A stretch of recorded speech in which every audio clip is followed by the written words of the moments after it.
Welcome into the ATB show. We are brought to you by our dear friends Joe and Leslie over at AAA Work Trucks. Rubber Shoes, employee number one, the Steve Wozniak of AAA Work Trucks. Oh, we've got chickens in the distance. My cat is out there with like these two turkeys, and the turkeys are making this crazy sound.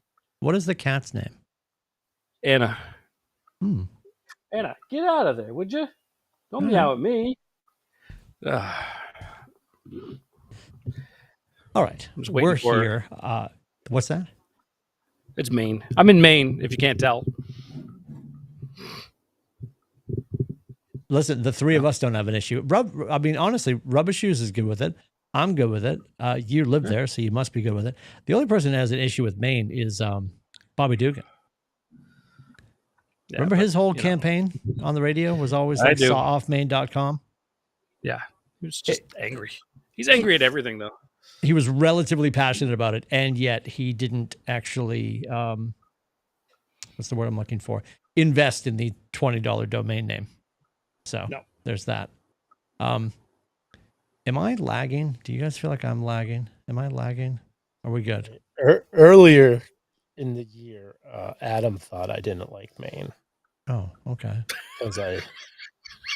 Can somebody answer my question? Lagging. I'm not lagging, right? I'm good. No, you're not. Okay. Just checking. Because I made a comment about he's on like a 14-second delay. Right? He took the FCC and said 7 seconds isn't enough. I'm gonna go 14 seconds. Amazing. It is amazing. I'm posting on our socials. Hello. All right, Grandpa. Like, I love the fact that Scotty's just like, so it's gonna be the three of us, Adam and Corey, stuck in hair and makeup. You've got Scotty in beautiful downtown Maine with cats and chickens and turkeys in the backyard. Rubber Shoes dressed for game 2. Very exciting. We're, of course, going to get to that. God bless the Red Sox. And I'm in beautiful downtown Portsmouth. I realized I haven't.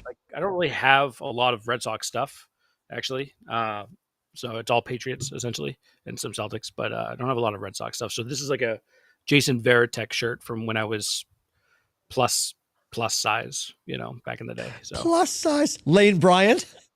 Yeah. That 4 people got that, and none of them are here. That's okay. All right. So, Scotty, you sent through in the show notes. You had a whole caper chart of all the things we're going to talk about. That's just I love that. We can roll with that. I'll let you drive. I'm happy to let you drive. Let's absolutely. Well, let's start with the Red Sox. Yeah, I mean, obviously we have T minus 54 minutes or so until Yes, we have chatting to do. And we need to be quick. Yes. Yeah. Huge win last night. I know that, Timmy, you said that you called the close one. There'd be one. Last night was a close one. Now let me jump in. Let me jump in and be negative and get it over with. And I'm not trying to be negative. There's a positive outcome at the end of all this. I do personally believe that tonight is like I've had 16-3 stuck in my head, and I don't want Brian Bayo to be the Joan of Arc of this series. And I think there's redemption for him too. I think there's a great redemption arc coming for him. But I feel like tonight is a blowout. And maybe I'm wrong. Maybe it's a Boston blowout, but I just have a 16-3 in my head. And then tomorrow, talking to Cheryl earlier, she was very excited. And then tomorrow is 11 innings. And she's like, yes, the Red Sox with walk-offs. I'm like, well, Cheryl, it's not going to be a walk-off. We're in New York. I said it's going to be a Chapman stare down of Giancarlo Stanton after he strikes him out. That's my prediction for the 11th inning tomorrow. I like that. I can't see a Yankees-Red Sox series not going. A 3-game series is going to go 4 games. It's just what we do. We can't make it easy. Chapman wouldn't be in there in the 11th. I appreciate Cora that. will use him before that. Yeah, I appreciate that as well. Yes, he's not going to go that long. I know. So do any research before the show, Timmy. I know. Before I open my mouth today is leaning in your favor. Okay. Is the 0-1 team Cleveland Blas won 6-1 in the first game. The 0-1 Padres are currently leading 3-0. Hey. Oh, Luna. It's a cat eating. It's a cat eating turkeys. I love this. Nope. This is action packed. No, my dog went out there. I would say to protect the cat, but no, the cat just went to the bathroom, so the dog's out there eating it because I love that. I love that. Softmain.com still available on GoDaddy. Go ahead, Rubber Shoes. You were saying. Oh, I said we're following the theory because Cleveland won today. Yes. The 0-1 teams won and are winning. so far today. So yes. Yeah, I can't imagine we're going to go into New York and sweep them. I see them winning, but I feel like tonight's going to be. And I honestly, in my gut, did it earlier this year. Going into last night's game, my gut was, I just had an overwhelming feeling that we're going to get our hearts broken on the night in which we should have been able to rubber stamp it, and he did. He was fantastic. Just to watch somebody go into enemy territory and everything about what happened. I don't know if you guys heard the conversation that Cora shared where they were sitting in the dugout earlier in the day, and they were sitting in the dugout yesterday morning, warm-ups or whatever. I guess some of the brass was out in the bullpen. Front office people were in the bullpen, Cora said, and they were looking. And Cora turned to Crochet, and he's like, "We should call the bullpen just to screw with them." And he looks at me, he goes, "Well, you're only gonna have to call it once tonight." And Cora said, Cora goes, "Maybe twice." And he goes, "Just once." That was he's so wired for this. Like, and he basically said, like, if I'm gonna pitch until my arm falls off, like, this is what they brought me here for. And I love that he feels that way. And I also love, and I'm sure Rubber Shoes was thinking this, like, we were all sort of ripping, like, why Sogard in the game? He was an absolute dog in that game. It was fantastic. Getting second base was huge. And this is what excites me. These are the kind of games, and you see that player that we were making fun of a week ago, 2 weeks ago, and he slid into second screaming at the dugout, like, let's go. And the energy is very good right now. I would love to see it carry over. I'd love to be wrong. Yeah, he had some big hits the last week to help them. Yeah, and Yoshi's a demon right now. Yeah. He's so good. Yoshida. So good. I don't know why they're not calling him Yoshi. They should call him Yoshi. Because he's Masa. They should give him a little go-kart like he's in Mario Macho Kart. Man. He's Macho Man. He's not. He's been fantastic. He's been fantastic. Scotty, you've got a caper chart of things we need to talk about. So why don't you drag us through that so we don't get. Well, I mean, with the Red Sox, obviously tonight, with Bayo going, I think they wrap it up. But that's I would love that. Wrong about these things. I would love it. If they do wrap it up, obviously Toronto's next, and any predictions on because I don't think we really talked about how far this team can go. Well, the American League sucks, so they have any right to go to the World Series as any other team in the American League. That's fair.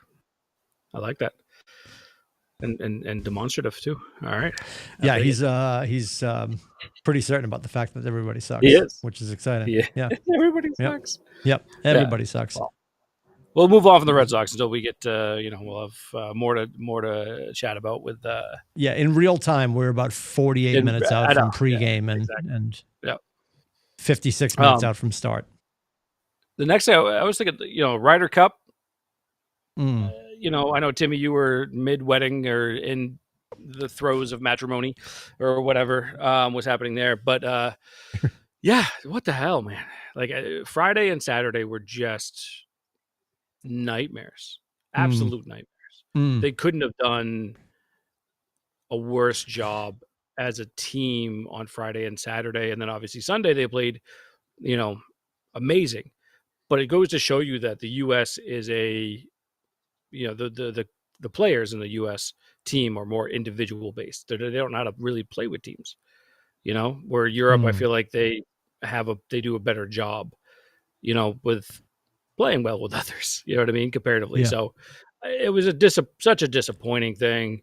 The fans made it so much worse because New York fans are just awful. They're the worst. Absolute douchebags. And I'm not defending they were treating it like the Phoenix Open.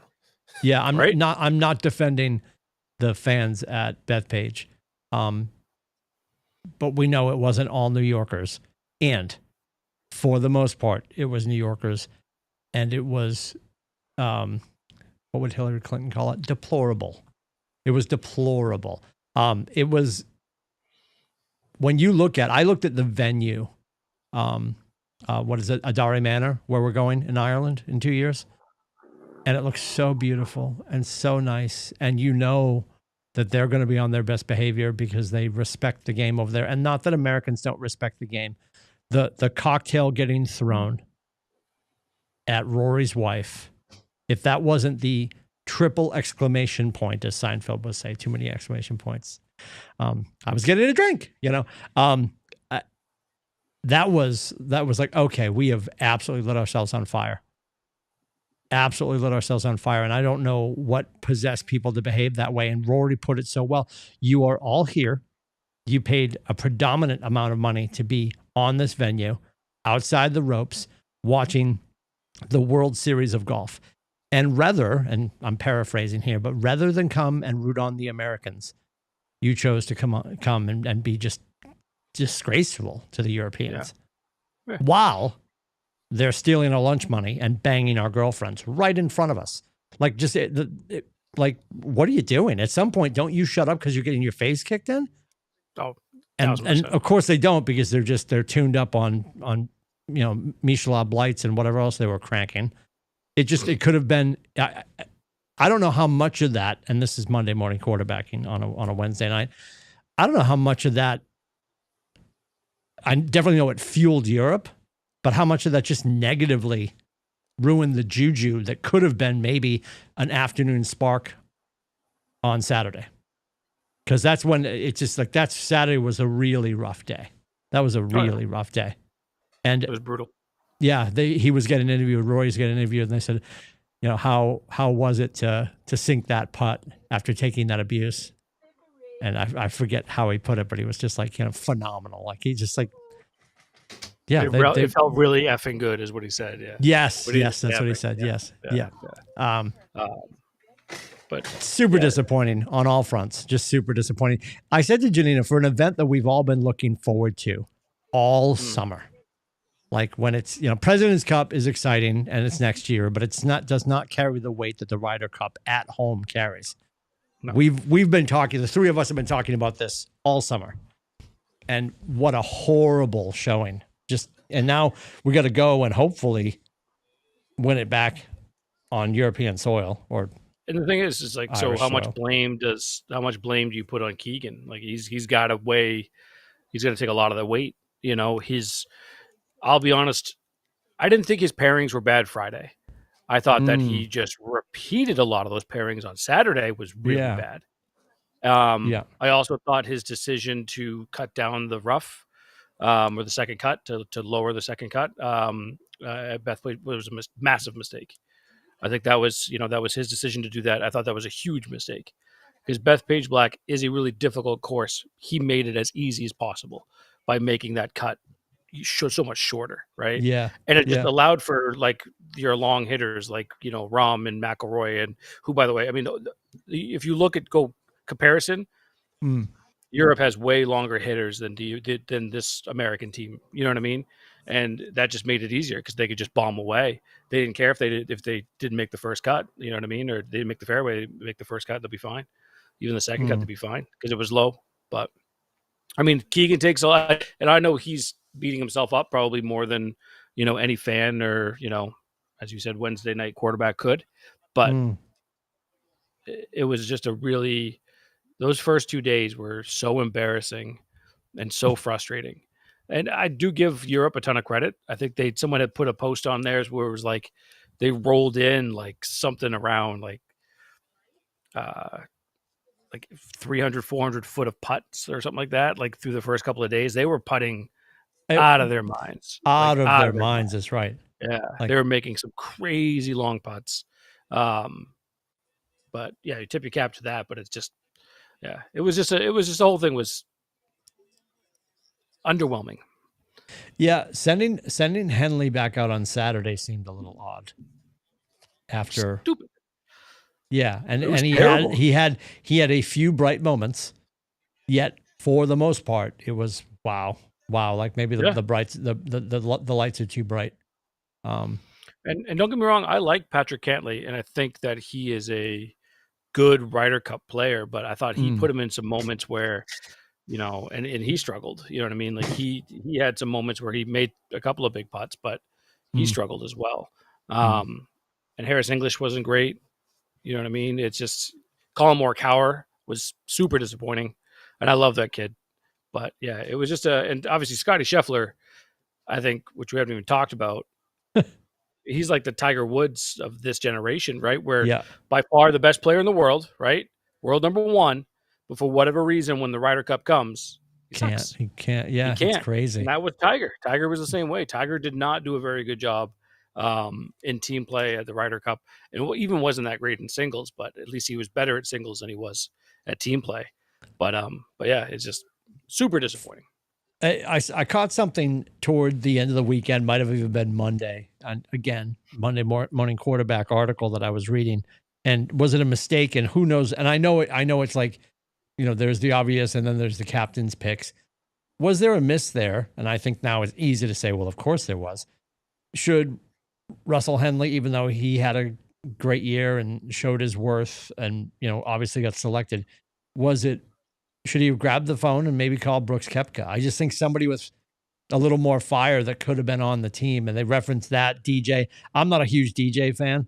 I wasn't upset to see him, and I don't think he would have been more deserving than some of the people that were on the roster. No. But like the Brooks attitude, I think would have been fantastic. And it's going to be interesting now. Does he get tapped on the shoulder to be a captain again? I think that's a no. And in 2 years, is he in a position to get selected? I'm not saying Keegan's going to fall apart by any stretch of the imagination, but like who's the captain? Year. Who's the captain next time? That's because I don't think it's going to be him. Tiger. You think so? I don't see why not. He doesn't need to be healthy. And if you really want to win over there, you're not going to tell me that, especially if you're a captain's pick and he's picking you, that you're not going to be like on your shit to get it done. You know what I mean? Like you want to win for your country, but if you are being picked by Tiger Woods to play, to represent, and I don't know. That would be my guess of who they would pick next to be the captain. I would love to see Keegan get some redemption because I love Keegan, right? He's a New Englander, love him to death. I don't see it happening. I just don't. I don't. This one was pretty brutal. So as brutal as the sun that is setting in my face here, but yeah, the lighting's a choice. Well, the mic flag looks good. I'm afraid it might melt, but it looks good. Looks good.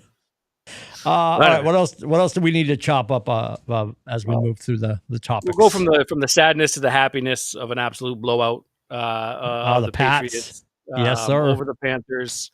That was sexy. That was amazing. Not gonna lie, when Bryce Young marched them right down the field to score first drive. Ryan was here, Stoney was here, and I looked at him and I'm like, oh, jeez, is this what we're doing? Are we showing up today? Yeah, and, boy. And very, Ryan, like he talks me off the edge. It's early, and obviously it was pure domination after that. So many good things that came out of that game. There were still some bad things to clean up, but Marcus Jones with the huge return, and someone said that he, I heard Vrabel after the game. Now he's the all-time leader in Patriots punt return, which really surprised me when he said that. That's crazy. I haven't had a chance to look up that number, but the fact that he's passed Troy Brown, Julian Edelman, and even Wes Welker is kind of surprising to me. But I'll have to look that up. But that's impressive. But he had a huge, absolute monster day. And Drake looking awesome. I mean, he's looking like the franchise quarterback we all want him to be, right? Yep. I'm doing some research, which I know flies in the face of everything Billy believes about me. New England Patriots punt return. So I heard it. I heard He is. Go ahead. Sorry. Here comes the negativity. Hold on. So Scott. No, Scotty might be right with his predictions for wins because I heard this little tidbit on the way home. The Patriots play. We got you. All the top. I'm shocked right now. Right as we sit right now, the top 9 picks in the draft. So the worst 9 teams in the league. As we sit right now, the Patriots play all of them, and they play 2 of them twice. So that's 9, 10, 11 games against the worst of the worst. Although we already lost to one of them. We lost to the Raiders, but yeah. And one's probably going to bounce out of there. The Ravens are currently there, but they'll bounce out, and the Bengals will bounce in. So we play the Bengals also. So it'll probably stay true most of the year that they play in the worst of the worst. So they're looking good, and they don't have a tough schedule. We've got, what are we, Bills at Highmark Sunday at 8:20? That is correct. I mean, it's an exciting game, but how do you guys feel that's going to go? On my whiteboard, I had that as my first loss of the season. But based on the math, now it needs to be a win. Honestly, it's the Bills are 4-0, but they're not blowing the doors off people. You know what I mean? Like the Saints gave them a game on Sunday. Like that wasn't a blowout until it was, but there was, they pulled away in the fourth quarter. The Saints were it's the Saints too, which are not very good, and who we also play later on the season, to Billy's point. So the Bills aren't blowing people out like crazy at a 4-0 team. I think it's going to be a close game. I think it's going to be a one-score game. I don't think it's going to be a blowout, and I think the Patriots. I mean, I'm always going to say the Patriots are going to win, so I'm going to say the Pats go to 3-2 and pull within a game of first place. 27-24 final. Jumping right to the prediction. 27-24 Patriots. Yeah. Drake May shows the world he's the new Josh Allen. Oh, my goodness. I know. That escalated. Writing this one down. All right. 27-24. Scotty's officially lost his mind. That's exciting. We'll check on, that was a while ago. We'll check on Amy and the kids later. Rubbish Shoes, what are your thoughts? Okay, so. Here we go. First quarter. Oh, my God. Yes. Oh, I love this. I love this. Josh Allen blows his Achilles. Oh, my God. Patriots and then he goes home and Madison Beer blows him. 34-17 Patriots. What? You all right, Scotty? Yeah, I almost blew something. Don't lose your lunch. Yeah, don't lose your lunch. What is the score? 34-17 Patriots. 34-17. And the Patriots are going to win the AFC East. Josh? Love this. ACL. Did you say blown ACL? No, Achilles. ACH. Sorry. The Achilles. Okay. On the bad old stadium Buffalo turf. Yeah. In the last year before because they are moving. Yeah, they're going to natural turf. They've got it all figured out to be beautiful. That's going to be a beautiful stadium. And it's interesting because Lord knows with everything they just did at Gillette, there's no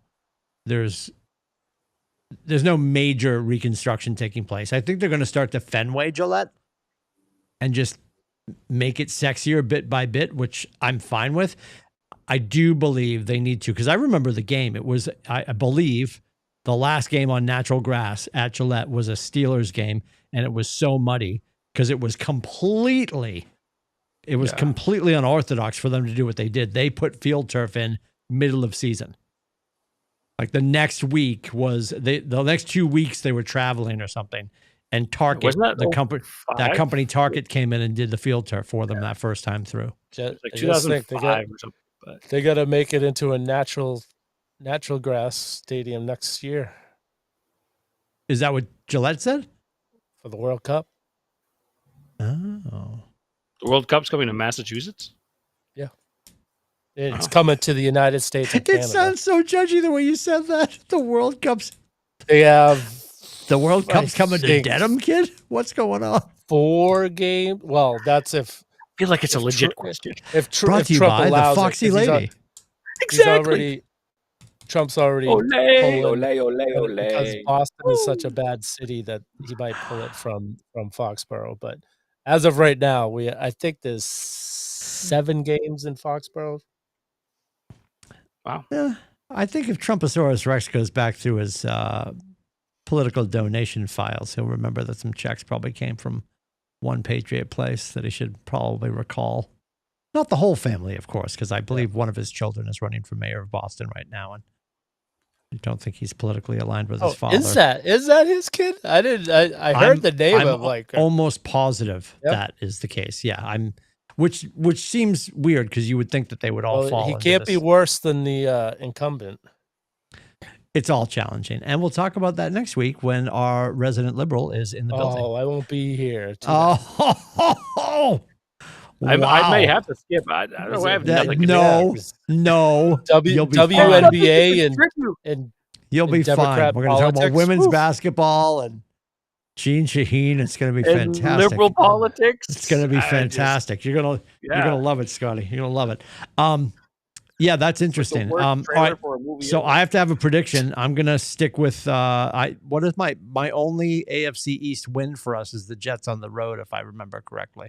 So I'm not going to get emotionally derailed here. I think you've been picking the Patriots every week, though. Yeah, I'm flying in the face of sanity with all my picks. I am going to say this is a loss. It's going to be 31-17. Bad guys. There will be no injury for Josh Allen. I don't wish that upon anybody. It's not a wish. It's just going to happen. I know, but you put it up there, dude. Yeah, you tossed it into the juju. That's no good. Don't do that. It's no good at all. But speaking of, real quick, although if I'm going to have a blown Achilles in, I'm going to be stuck on the couch. I'd be stuck on the couch with Madison Beer. He'll be fine. I'm sure he'll figure it out. Oh, he's not Madison Beer. Don't mind. Madison Beer? I said that earlier, and I got all off track. Yeah, what's her name? I was like, I let that slide. Yeah, the wife's name. See now, Mrs. Allen. Mrs. Allen, yes. I can't think of her name for the life of me. Stunning, by the way. No, Madison Beer is with what's his face out in L.A. with Herbert. Justin Herbert. Yeah, Justin Herbert is with Madison Beer. That's the rumor, at least. Either way, at least. Yes. Just want to throw out that the last 3 games, you haven't heard Will Campbell's name very much, have you? That's you heard him today that he was he was a full participant, but he has a shoulder injury. Yes, but I'm just saying it's a good thing because he's been. Oh yeah, from a rating perspective. He's been one of the top left tackles in all of football. He's right there with Deion Dawkins, who's an All-Pro tackle, for Buffalo. But just saying. Will Campbell's been an absolute stud so far. As predicted by somebody. Anyway, all right. He's quickly going to be the leader of that offensive line. Absolute stud. I don't. What? Those words. Go back and look it up. Who wanted the Pats to draft him? We'll go back and grab the microfiche. You were the only person that wanted the Patriots to draft him. Wanted to draft him, but I don't remember ever hearing absolute stud coming out of anyone's name. I mean, Timmy asked you a question, and then you answered a question from 45 seconds before that one. So I'm not surprised. Listen, Scotty, senility is great. We're going to show you around when you get here. You're going to love it. You're going to love it. Speaking of renovations to stadiums, when are they working on the Alumni Stadium at BC? Well, let's talk. For those of you that don't know, I had my godson / nephew Maxwell's wedding, so I sent Scotty and the tribe to the Cal game, which should have been, and the story continues. So we are deep in the throes now. If my father, God rest his soul, was with us, he and I would be in alignment. We were at the point of the season, which happens many seasons in a row, especially when we have University of Shamrock coming to Chestnut Hill. But anytime they're on the schedule late in the season and it's gone sideways, welcome, we've gone sideways. This is the point of the program where we look at each other and we say, enjoy the tailgate, because that's the best part of the day. And all we need to do now, even if we go 1-65, is beat Notre Dame. That's not going to happen. That is one of our rubber stamp losses. It was a loss as soon as it hit the schedule. And it's a loss. It's a guaranteed loss because we can't get out of our own way. We pulled a Pete Carroll on Saturday, and I wasn't watching. Again, I was in a barn in Vermont watching my godson get married. God bless him. Wonderful event, wonderful nuptials. We had a great time. And middle of nowhere, like 20 minutes out from the barn, heading up into the woods, like we go full dots, SOS. on T-Mobile, which T-Mobile's like doing pretty good these days. So I'm like, oh, we're in the cut. We're not watching anything. And I thought I was going to sit and watch the game, but just the Google refresh, little Google refresh. The football moves. I know who has the ball, 1st and 10, 3rd down and 2, all that kind of stuff. And none of that was happening. Yeah, then somebody came upstairs and they're like, I talked to the bartender. I got the Wi-Fi. So now we're watching and we're down and we're closing in. And I know this is boring everybody and rubbish shoes, but Scotty was there, so I'm doing this for his entertainment. Turbo Richard, our stud running back, had 171. Am I correct? 171 yards on the ground. We got down to 1st and goal on the 5-yard line. 20 seconds left. All you need to do is give the ball to Marshawn Lynch. And we threw the ball. Well, it was 2nd down officially. Which actually makes it exactly like Super Bowl 49 because it was 2nd down when he threw the pick. Because the 1st down play, he actually threw the ball to Richard with the ball popped out of his arms as he was like falling down in the end zone. And so they called it incomplete. And then the 2nd down play happened and he threw a pick. Throws the pick. Yeah. And it was, and they had a timeout in their back pocket, man. Could have run the football. Yeah. It's and call timeout if you didn't get it. It's a fascinating turn of events. It scares me for 2 reasons. I don't want the seat to become hot for a certain coach that is in position right now. Love him to death. I want him to run out 15 years here. It's his responsibility.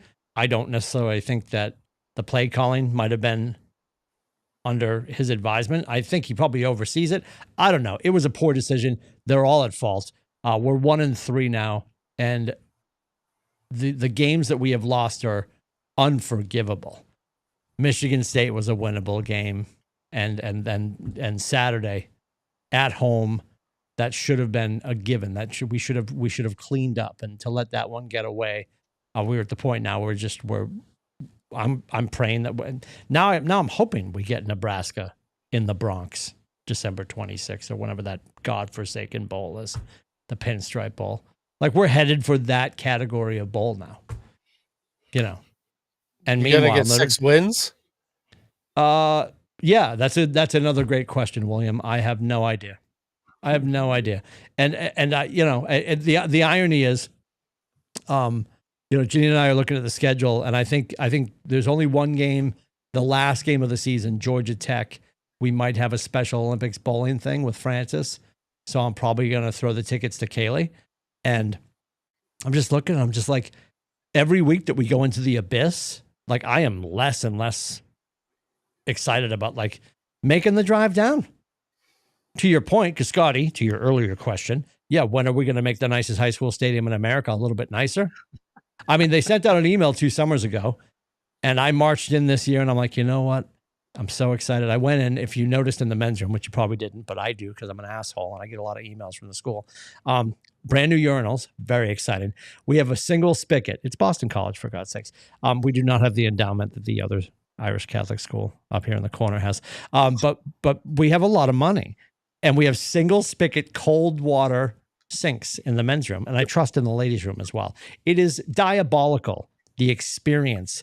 And if you're not going to improve the on-field product, and I'm talking to you, Bill, with love, then we absolutely have to improve the experience of all the accoutrement around the football, which we are fixing. God help us over time. Hot water is not a big ask in 1983 here in North America. So it's those little things that are just super challenging.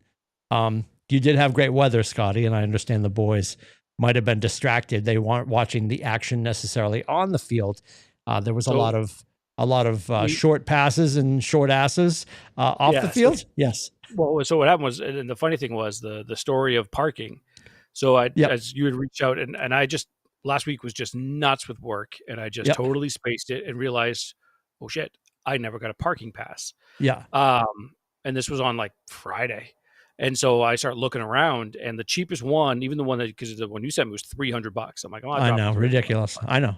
So, but what I did was, and I feel like this is, Amy and I've talked about this, when it comes to driving down there, people like, attendants and stuff will like look at the license plate. And if it's from Maine, they're like, they pat you on the head. It's he's lost. Okay. He's confused. Yep. Let's help him. If it's New Hampshire or even Massachusetts, like, what are you doing? What is wrong with you? You know? But if it's like Maine, maybe Vermont, whatever, they're just like, oh, he's just confused. So when we got down there, I had actually gone to what I plugged in was the ComAv garage, because nowhere on their site does it state that you have to have a parking permit. The site's terrible when it comes to parking. You pulled into campus? I took a right. I love all of this. I love all of this. There was a very nice dude who, again, literally looked at the license plate, looked at me, and he goes, "You lost, huh?" And I'm like, "Yeah."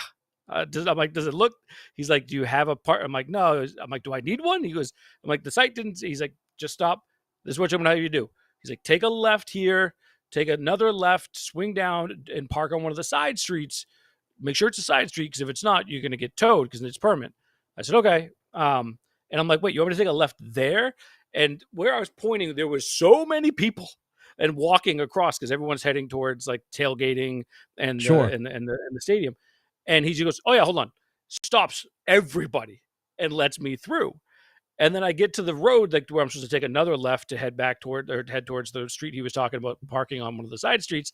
And there was a statey there. Same thing. Looks at the license plate, looks at me, and he goes, "Hold on," stops traffic, lets me right out. So we go up and we pass Udine Street is where we were. Okay. We parked right around there, and there was this guy holding a sign that said game day parking. I'm like, sure, why not? So I pull up. My son Logan nailed it later on. The guy gave super Jeffrey Dahmer vibe. He was wearing like a luau shirt, thick glasses. Love I have it. parking in my driveway. It's 5 houses on the left down that street. And I was like, okay, wait, which one? And he basically had to follow him there. My wife the whole time was like, "What are you doing?" When I told her the story, she's like, "This is the worst thing you could have ever done. You could have been like killed." And so anyway, he was with I'm assuming they were his family. There was a woman or captives. Keep going. Yeah, that's what Amy said, because they were both Asian and he was not. And so we get down there, and he goes, "You might want to have your," he said, "guests jump out of the car, because of the way the parking was. It's going to be tight. Super cramped." Yeah. Yep. So I said, "Okay." So the boys, now I've got 3 teenagers, my 2 sons and and their friend Will. They're standing across the street. Now the woman and the son come down. Now they were also there selling something as well on the side of the street. And I look back as I'm getting out of the Jeep or whatever, I park, and I see she's like, "Oh no, you don't have to pay." And I'm like, "What is happening?" She gave him lollipops. And of course, Amy's like, "There could have been like laced with something." Like, what is happening? Of course, Nathan's so many poor decisions. Oh yeah, so many in like a 45-minute span. Yeah.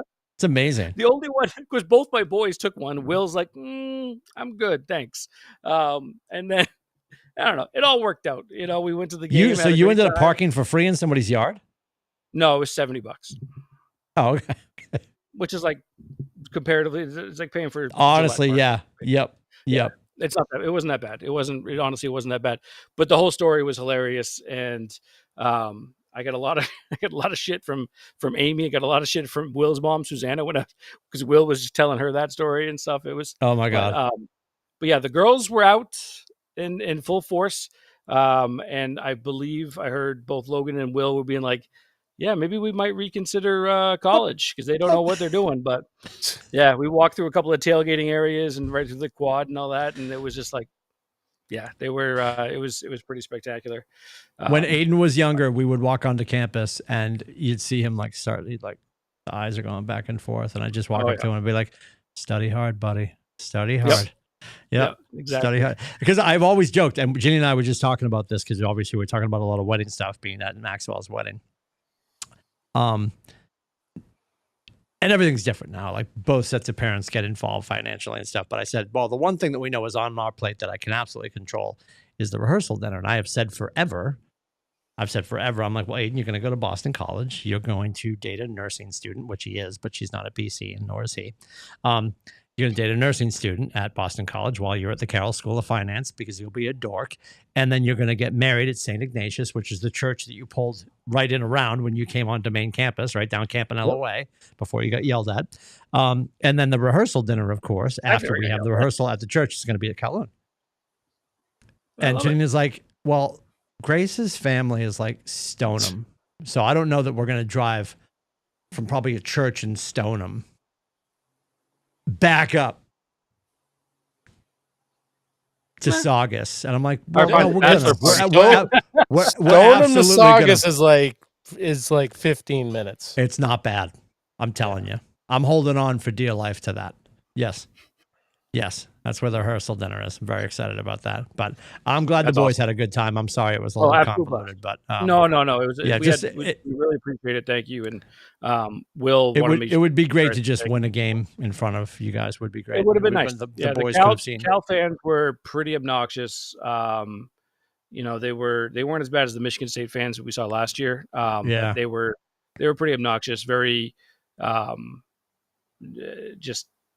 I just felt like they didn't know football. They were very felt like fair weather fan type of people. You know what I mean? Yeah. And I'm like, y'all can. Plus, there's like a third of them were wearing like Red Sox hats, but cheering for Cal. And I'm like, pick a side. Well, they're transplants. They're transplants, right? Yeah. They went to Cal and studied finance, and now they're working on Post Office Square in Boston or whatever. Because it is fascinating. I think you might have had some first year pack people. They're like, oh, we're part of the ACC now. That'll be a fun trip. Let's go to Boston. We'll leaf peep. Right. We'll beat Chestnut Hill University because everybody's doing it. Like the neighborhood girl, like the neighborhood bike. Everybody's had a ride. So it's fascinating to me. But Janina does not love our seats. I'm obviously emotionally tied to those seats. 50-yard line, can't complain. You're facing the school, which I love. The city's behind you. The challenge is you are constantly surrounded by the enemy.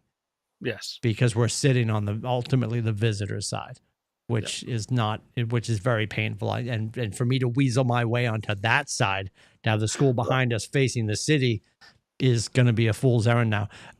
Back to the stadium and when the changes are going to start, I don't know, but they're supposed to be happening at some point, little by little. And I don't know what the final plan is, but the emails and the questions they were asking, it's going to be delicious when it's done. And it's obviously going to be there. They're not putting it somewhere else. Like we're committed to that spot, obviously, with the fish house next door. So what you're saying is I'm going to have a good time.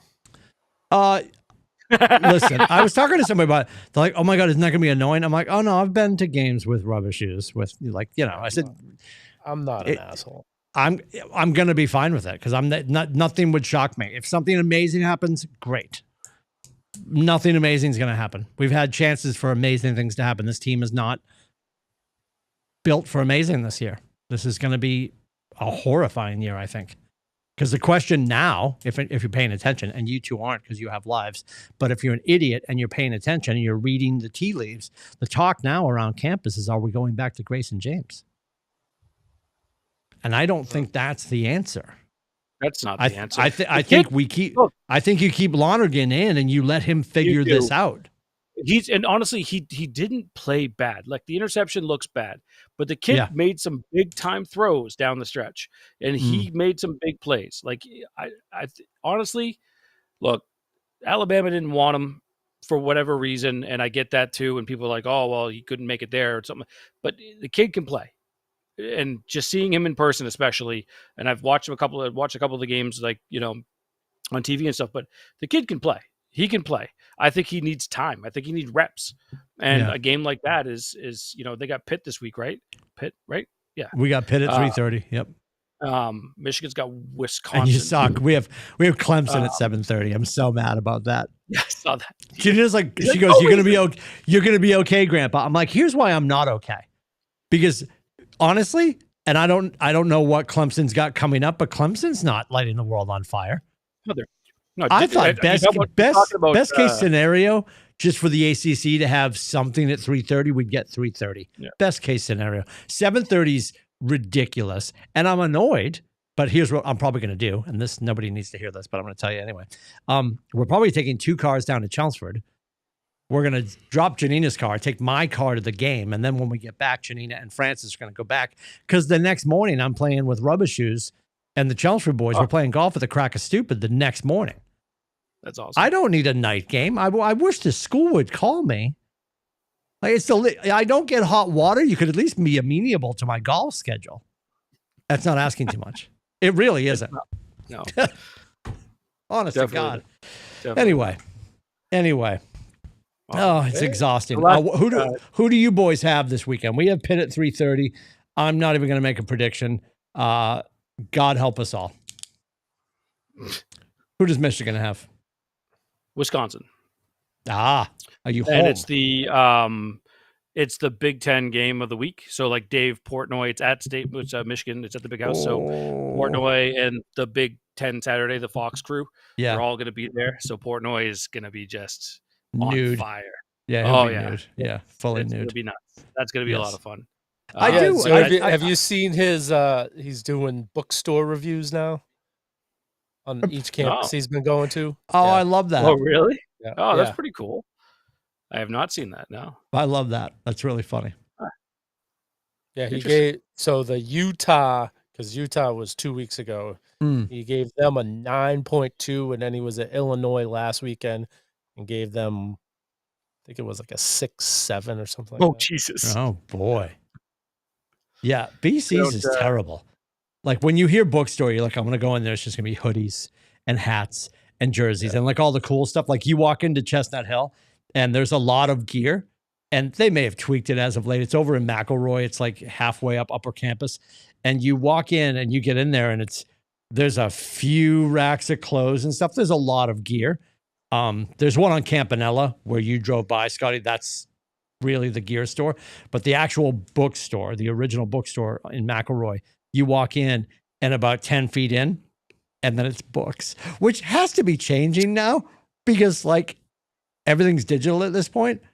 But I've always laughed. I'm like, we're the goddamn one university on the planet that actually has books in their bookstore. Like, there's just a ton of books. It's so stupid. It's like more sweatshirts, please. Billy, who do you have? Who's Notre Dame playing? Boise State. And I just looked. Notre Dame has three straight home games, and then on the road to BC. Wow. Oh my God! God help us! God help us! So moving on, as we time check for 9 minutes till the first pitch. Oh boy! Boy! You're welcome. Bruins season starts in 6 days, right? Bees are the NHL season starts in 6 days. I don't know if it's the Bruins or not. They open on the 8th. Wednesday, I thought, right? Yeah, Wednesday the 8th, I believe. Okay, so I was off by next Wednesday. A week from today. Yeah. Thoughts on the season, Billy? I know you're, I'm looking forward to using Timmy's login. Thank you, Timmy, to continue our NESN love, and be able to watch more Bruins this year because I always don't. Really, it's 4K at home, baby. 4K I don't care at about home. hockey like I care about football. Where I'll watch any football game. You know what I mean? I'll watch it. But hockey, I don't do that. Basketball, same thing. I'll watch pretty much any basketball game for the most part. But when it comes to like hockey and baseball, I really only care about the Boston teams. So I'm looking forward to watching more Bruins this year. But give me your 30,000 level foot view of the season. So he already looks like he's got pain right now. They're ruining my winter. They're gonna. So before I started reading, I was reading some of the previews today, and nationally it doesn't look good. They don't have the Bruins making the playoffs. Ooh, any of the national, but I feel like last year. I mean, they were they had the 6th pick in the draft last year, so they were pretty bad last year. They're going to be better. I think they'll be in and out of that last playoff spot all season long. They'll be toying with that spot, and Swayman, I think, is going to bounce back, have a better year this year. The other Lindholm, not Hampus, he's going to have I guess he played in the tournament during the summer where actually Jeremy Swayman ended up being on the team that won it. He didn't start off as the goalie, but then ended up being the goalie and was 7-0, I believe, in the tournament. So I think he bounces back. He has a good year. Lindholm has a better year. These young guys that they picked up in the trades at the end of last season are going to be decent, and I think they make the playoffs. I think they're going to be right on the cusp, though. But they well, then what? It's with hockey though. It's you make the playoffs. You never know, and then you have a chance. I mean? Yep, exactly. Yes, just get to the second season. Be prepared for boring hockey. They're building the team from the goalie out. Yeah, they're going to be strong defensively. Hopefully, putting on the foil. They're going to try to win 2-1 every night if they can score 2 goals. Yeah, that's the problem. They don't have I mean, you have Pasternak, who's like one of the top scorers now, right? Is he going to get? No. He played the other night. He is okay. It's just tendonitis in the knee. It's not okay. It's something he can deal with. Hockey player. Okay. Yeah. So, and actually, Geeky, he started out slow last year, but he ended up getting, I think, 29 goals on the season. So they have guys that can put the puck in the net. I think they bounce back. I think I'm going to say they solidly make the playoffs this year. I like it. I say like a 5 seed type of a thing. Yeah, like they're not last. They're not going to be top of the top, but they're going to be. They'll be solidly in the middle tier. Yeah. Yes. Yeah, I think the Bruins get into the playoffs, get knocked out second round. They will create a bunch of confidence in the first round, and then they will. I know that you guys don't care, knocked but out in the second round. I'm very excited about my other team in hockey. Le Habitant. Yeah, we're not going to talk about that. Let's move on. All right. Yeah. Celtics preseason is here. we'll do that on the WNBA episode. Yeah. Jesus. The Celtics started open up camp, and obviously what that means is usually media day. I don't know if you guys caught any interviews or anything like that. Of course, I'm a nerd, so I did. Everyone's saying the right thing, right? Like they're going into the season and that they're going to be, they're competing for a championship because that's what you do here and all this stuff. And, I mean, they even got Schreiberman Baylor, the second year kid there coming in with swag. It's pretty funny. I'm excited for the season to start, mostly because I love basketball. But at the same time, Ryan and I were talking about this. I'm like, expectations should definitely be curbed, and for the fan base. Look, at the players want to think that, and they're going to come in with their, things swinging and doing what they need to do. Then awesome, love that. But I see them very similar to the Bruins. Like I see them as anywhere between a 4 and a 6 seed type of a team this year. I think they have enough talent to make the playoffs, even with Tatum only playing maybe a third of the season, even though he keeps talking about how quickly he's coming back. That to me is terrifying. I don't want him to come back. It's funny. They're like talking, it's still the same timeline we've been talking about. It's like February, March. I was gonna say we're not making Celtics predictions. Yeah, he's like not coming back before the All-Star break. So that's the prediction I'm asking right now. When do you think he's back? Give me a date. It's gonna be February, March, right before the playoffs. And I think a lot depends on where the Celtics are sitting at the point too. Like if they're where, I think they'll probably be 4th, 5th seed probably. And so if they can add him for a playoff run, they're going to be sitting pretty good. Yeah. And I agree. I mean, they're still playing in the Eastern Conference, right? So they're not the Eastern Conference. They're not playing in like the most dominant conference. I feel like they're going to put themselves in a good position. They have enough depth. It's going to be more of the question of, is that depth ready to actually make a difference now? Because before it was always, we are 8 or 9 deep, but then we got rid of a few of those guys. So, your lineup of Pritchard, White, Brown, and then either Tillman and then Kata or whatever, your bigs are going to have to figure that out. But they drafted the kid Williams, the 7-footer from, it was Kentucky or whatever. They brought him in. So looking forward to seeing him some more in the preseason and stuff too. But like Schreiberman, Jordan Walsh, these guys are going to have to, they're going to be playing some legit minutes. So they're going to have to show out. So, and I think they have a chance. So we'll see, we'll see what happens. I'm looking forward to seeing the preseason. It starts on the 8th as well. The preseason games start for them. What's up, Rubber Shoes? So I know Timmy doesn't watch or listen to them, but I'm not sure if Scotty, do you Beetle and Zoe 98.5? Do you listen? Watch their... Not as much. I would like to listen more. I've caught them a few times, but not. So not today really. they were at the Red Auerbach Center today, and they had Missoula on. And both of you Soprano fans? Yes. Yeah. So Missoula had never watched it. He watched it this summer. And somehow he never heard anything about the final episode. Oh my God. So he's watching it like it's he doesn't know anything about it. And he's like, he said he got up, he was like anticipating the end of the series. Honestly. And he said he was standing up in his living room watching it like he was watching a game. And then he thought, so he was watching it on Amazon Prime. He thought there was a glitch with Amazon. He's like, all of a sudden the ski. I'm like, did something happen? And so I guess he was watching it with his family, I believe. And they're like, that's it. That's how it ends. That's amazing. I love that. It's a great meme on TikTok if you plug in relatives watching the final episode of Sopranos, because you have like this old Italian uncle. He's like, what? Hey, what's wrong with the TV? They're all freaking out because it was brilliant, and you can interpret it in a million different ways. I think honestly at the time they were sort of leaving the door open to do something like a movie. Like there's a movie coming for Peaky Blinders.